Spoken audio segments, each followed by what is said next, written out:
hari malam yang asalnya malam biasa-biasa dijadikan malam turunnya Al-Quran menjadi malam Lailatul Qadar. Disentuh Quran menjadi Lailatul Qadar. Lailatul Qadri khairun min alfi syahr. Bulan yang asalnya bulan biasa-biasa disentuh Al-Quran menjadi bulan yang istimewa.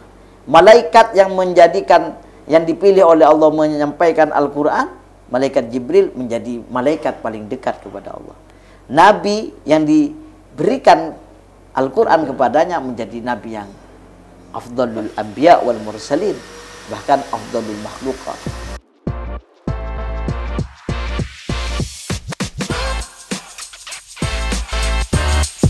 Berhubung sekarang masih hangat-hangatnya bulan Ramadan, dengar-dengar di Ramadan itu termasuk bulan turunnya Al-Quran, nuzulul Quran. Iya. Nah, itu tepatnya itu turun bagaimana, terus tanggalnya kapan, mungkin. Ya. Jadi kalau kita membaca sejarah turunnya Al-Quran atau membaca tentang nuzulul Quran, ya, teori-teori yang disampaikan oleh para ulama tentang nuzulul Quran, kalau nuzulul Quran diurut atau turunnya Al-Quran diturut dari Al-Quran dari Lauh Mahfud, kemudian turun ke Baitul Izzah di atas langit kita ini, ada tempat namanya Baitul Izzah. Kemudian dari Baitul Izzah turun ke Rasulullah. Ada yang mengatakan 3 proses, ada yang mengatakan 2 proses. Kalau yang mengatakan 3 proses, dimulai dari sisi Allah, dalam hal ini dari Al-Qalam. Nun wal qalami wa ma yasturun, kan qalam. Jadi qalam itu dari sisi Allah itu kemudian turun ke Lauh Mahfud.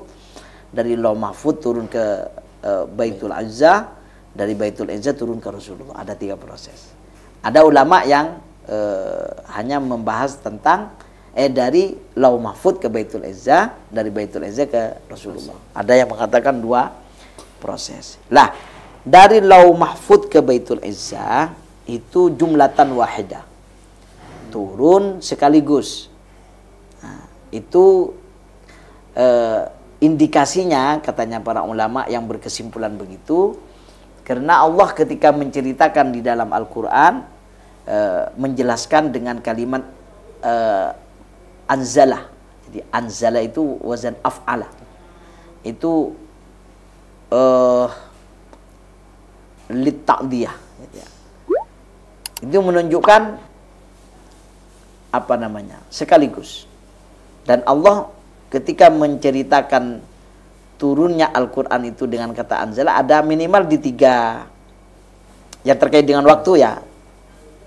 Ada di 3 ayat. Yang pertama di surah Ad-Duhan, ayat ketiga itu kalau tidak salah itu. Allah menyampaikan inna anzalnahu fi lailatin mubarakatin. Saya turunkan Al-Quran ini di satu malam yang barokah. Malam apa malam yang barokah itu? Kan misteri ini. Ayatul lailatin,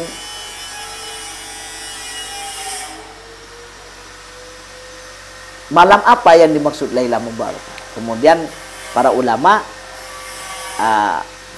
menemukan jawabannya di surat Al-Qadar. Inna anzalnahu fi lailatul qadar. Saya menurunkan Al-Quran ini di malam Lailatul Qadar. Oh, Lailatul Qadar itu berarti yang Lailah Mubarakah ini. Oh, Lailah Mubarakah ini berarti ya Lailatul Qadar itu. Sama dengan memakai kata anzalna. Inna anzalnahu fi lailatul qadar. Inna anzalnahu fi lailatin mubarakah. Kapan terjadinya Lailatul Qadar yang Lailah Mubarakah? Nah, di dalam ayat yang lain Allah menyampaikan syahrul Ramadan alladzi unzila fihil Quran. Di sini unzila adalah wazan af'ala juga, hanya di mabni majhulkan. Di bulan Ramadan di dalamnya Al-Quran itu diturunkan. Oh, berarti Lailatul Qadar yang itu adalah Lailah Mubarakah terjadi pada bulan Ramadan. Nah, sehingga bulan Ramadan adalah bulan diturunkannya Al-Quran dari Lauh Mahfuz ke Baitul Izzah. Itu di Ramadan. Kapan? Itu tanggalnya tidak jelas. Karena Lailatul Qadar itu misteri. Ya, tanggal berapa itu? Misteri. Dari Lauh Mahfuz ke Baitul Izzah itu. Itu yang tidak tahu. Tapi jelas Allah menyampaikan itu di Lailatul Qadar di Syahrul Ramadan. Yang kita tahu itu, karena ini terkait dengan kesejarahan, adalah turunnya dari Baitul Izzah ke Rasulullah pertama kali itu pada tanggal 17 Ramadan. Ya, para ulama, jumhurul ulama berpendapat bahwa turunnya ayat pertama, yaitu surah Al-Alaq ayat 1 sampai 5 di Gua Hira itu terjadi pada bulan Ramadan tanggal 17. Ini yang kemudian kita peringati sebagai bulan atau malam nuzulul Quran. Nah, memperingati turunnya Al-Quran pertama kali kepada Rasulullah dari Baitul Izzah ke Rasulullah, dan itu bertempat di Gua Hira. Ayat pertama yang turun, inna anzalnahu fi iqra bismi rabbikal ladzi khalaq khalaqal insana min 'alaq wa iqra wa rabbukal akram alladzi 'allama bil qalam 'allamal insana ma lam ya'lam. Dengan demikian, baik dari proses pertama dari Lauh Mahfuz ke Baitul Izzah, dari Baitul Izzah ke Rasulullah, sama-sama terjadi di bulan Ramadan. Inilah yang kemudian katanya Syekh Mutawalli Asy-Sya'rawi ketika membahas keberkahan Al-Quran, bahwa ketika Ramadan yang awalnya adalah bulan yang biasa-biasa saja. Ramadan itu bulan biasa-biasa saja awalnya. Tidak termasuk 4 bulan yang dimuliakan oleh Allah.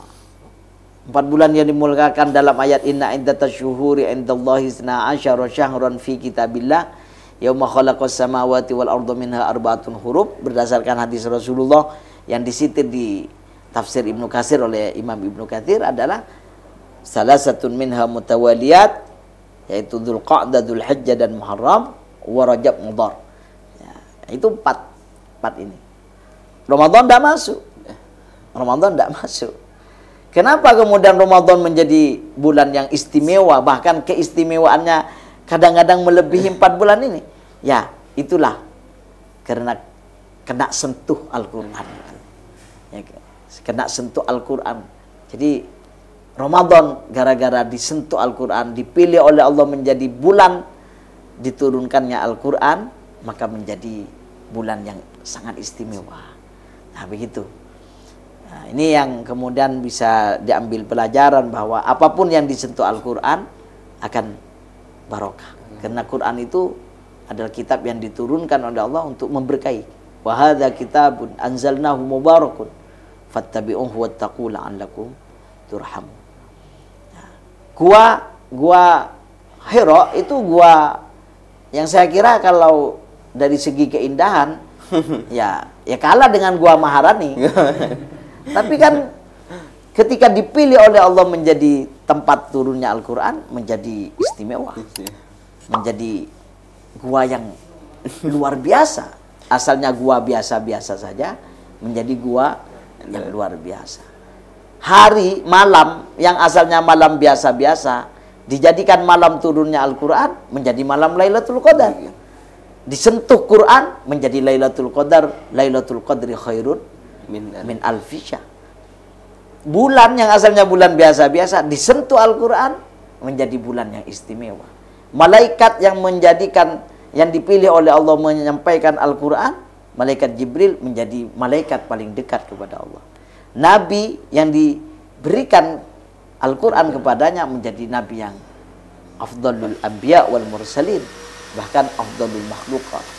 Jadi siapapun yang pingin hebat, yang menjadi luar biasa, meskipun awalnya biasa-biasa, pastikan mendapatkan keberkahan Al-Quran dengan cara ya menjadikan dirinya ahlul Quran. Kalau anak kita bisa jadi anak biasa-biasa saja, anaknya orang biasa-biasa saja, tapi kalau hafal Quran menjadi orang ahlul Quran akan menjadi anak yang luar biasa. Saya kira itu teorinya. Ya, saya begitu. Dan Ramadan menjadi bulan yang suci, menjadi bulan yang istimewa. Bahkan Rasulullah pernah menyampaikan bahwa banyak keberkahan yang diberikan di bulan Ramadan, dan ini menjadi hadiah kepada umatnya Rasulullah SAW, hadiah yang tidak pernah diberikan kepada umat-umat sebelumnya, ya termasuk Ramadan ini. Ya, karena di situ ada Lailatul Qadar itu. Jadi magnetnya Ramadan diantaranya adalah Lailatul Qadar, dan Lailatul Qadar jelas berhubungan dengan nuzulul Quran, berhubungan dengan Al-Quran. Saya kira itu. Dan dengan demikian Ramadan adalah bulannya Al-Quran. Ramadan adalah ulang tahunnya Al-Quran. Dan barang siapa yang ingin maksimal di Ramadan, ya pastikan dia bersama Al-Quran. Makanya ada banyak para ulama, di antaranya Imam Malik kalau tidak sekeliru, kalau di bulan Ramadan dia tidak mau ngajar yang lain selain ngajar Al-Quran. Tidak mau ngajar kitab, tidak mau ngajar, siap dia fokus kepada Al-Quran. Nah, itu para ulama karena tahu bahwa Al-Quran erat kaitannya dengan Ramadan, dan Ramadan erat kaitannya dengan Al-Quran. Jadi nuzulul Quran itu memberikan banyak pesan kepada kita. Itu. Ya saya kira itu.